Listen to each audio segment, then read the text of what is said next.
Chapitre 35, huitième cours. On expliquait comment une partie de l'âme animale, des facultés de l'âme animale, du Benoni, se transformait aussi, comme le tzaddik. Alors que son corps et l'ensemble de son âme animale ne se transformaient pas, malgré tout, la shrina y résidait. La shrina y résidait. Alors, dans cette dernière partie, le Baal HaTanya va nous expliquer comment est-ce qu'on peut concevoir une chose pareille. Que la shrina réside dans quelque chose qui n'est pas totalement annulé à elle.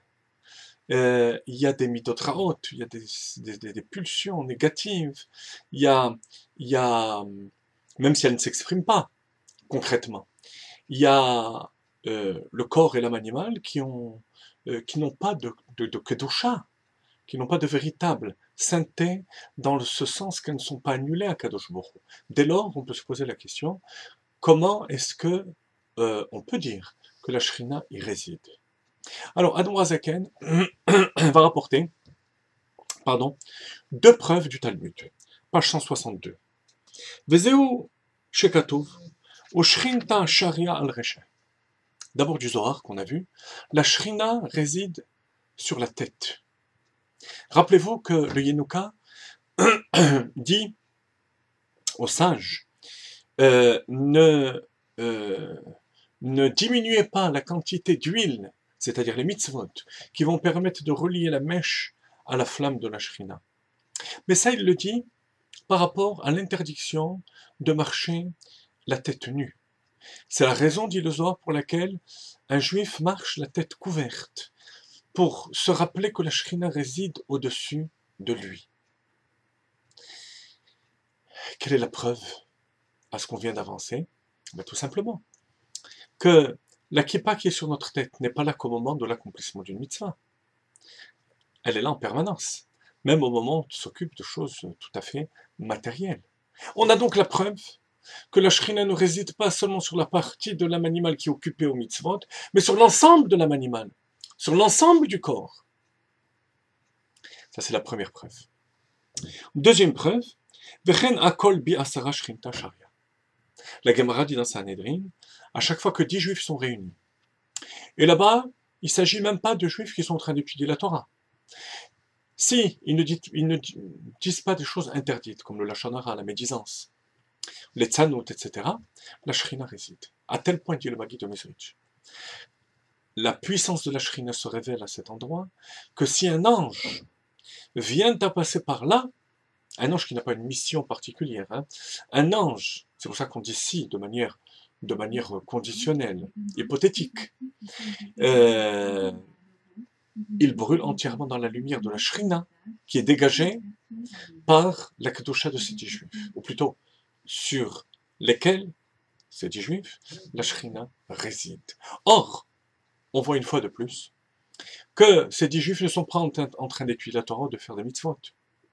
Ils parlent de la santé de telle ou telle personne, des dernières nouvelles, sans qu'il y ait quelque chose d'interdit. Ils n'étaient pas occupés à étudier la Torah et ils se sont interrompus à ce moment-là, ou de manière permise. La shrina réside, une fois de plus, même lorsque on n'est pas occupé à des mitzvot, de même que cette partie de l'âme animale et du corps, le corps dans son ensemble, l'âme animale dans son ensemble, n'est pas occupé aux mitzvot et malgré tout, la shrina y réside. À la suite de cela, on peut se poser la question, finalement, il y a de nombreuses manières avec lesquelles la shrina réside. Sur les parties supérieures de l'âme divine, ensuite sur les facultés de l'âme animale. Là, l'huile se consume.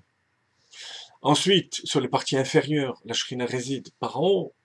Est-ce que ça n'amène pas un peu de chinouille, de modification dans l'unité d'Akadosh Baruch Hu, tout ça? Cette question a été posée par un mine, un apikoros, quelqu'un qui niait Dieu, à Rabban Gamliel dans Sanhedrin. Écoutez bien ce que Rabban Gamliel lui a répondu.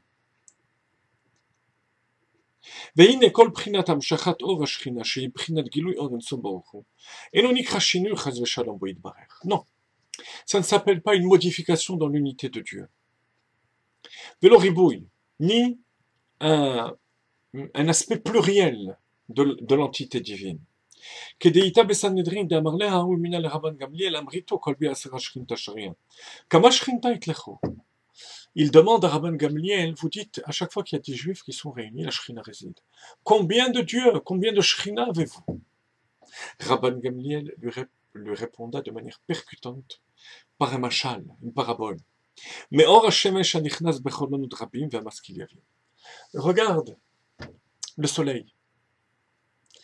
Et regarde les rayons de soleil qui rentrent par les différentes fenêtres de la maison.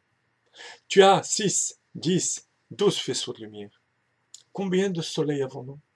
Un seul soleil. De même, Dieu réside dans l'univers de la même manière.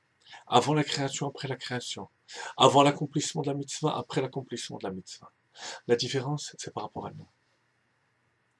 Mais la lumière est toujours identique. Contrairement au terme qui est employé dans la philosophie juive aussi.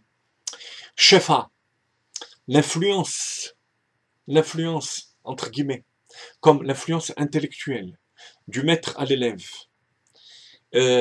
qui va provoquer un changement chez le maître, avant qu'il enseigne, après. S'il n'enseigne pas, il va y avoir un manque.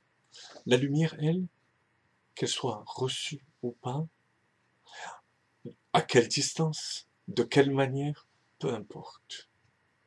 Il en va de même de la lumière divine de la Shrina, qui réside dans tout l'univers de la même manière.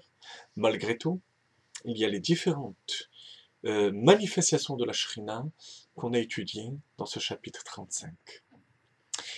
En conclusion de ce chapitre, le Benoni ne doit pas se désespérer de ne pas arriver au niveau de transformation de son âme animale auquel le tzaddik accède. Parce que lui aussi a un niveau de son âme animale qui se transforme. Rappelez-vous, les potentiels d'action, le potentiel d'action de l'âme divine, etc. Et l'autre partie qui ne se transforme pas, la Shrina y réside. Et c'est le but. Dira Betartonim, une demeure pour Dieu ici-bas.